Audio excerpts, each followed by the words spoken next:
বলিউডের ৯০ দশকের অভিনেত্রী রাভিনা ট্যান্ডন দীর্ঘ ১৫ বছর পর বাংলা চলচ্চিত্রে কাজ করতে যাচ্ছেন। সম্প্রতি আনন্দবাজার পত্রিকার এক প্রতিবেদনে ভারতের পশ্চিমবঙ্গের পরিচালক আতিউল ইসলাম জানান, রাভিনাকে বানসারা সিনেমায় রাজনৈতিকের চরিত্রে অভিনয়ের প্রস্তাব দেওয়া হয়েছে।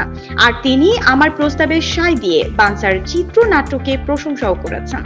মূলত সিনেমাটি পুরুলিয়ার মাফিয়া ও পুলিশদের সাথে তাদের টক্করকে ঘিরে সিনেমার চিত্রনাট্য তৈরি করা হয়েছে।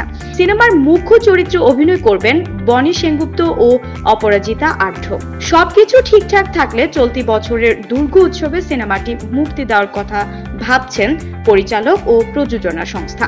রাভিনা বিয়ের পর সিনেমা জগতের বাইরে থাকলেও সম্প্রতি ওয়েব সিরিজ দিয়ে অভিনয়ে ফিরেছেন। এবার তাকে বাংলা সিনেমায় দেখা যাবে।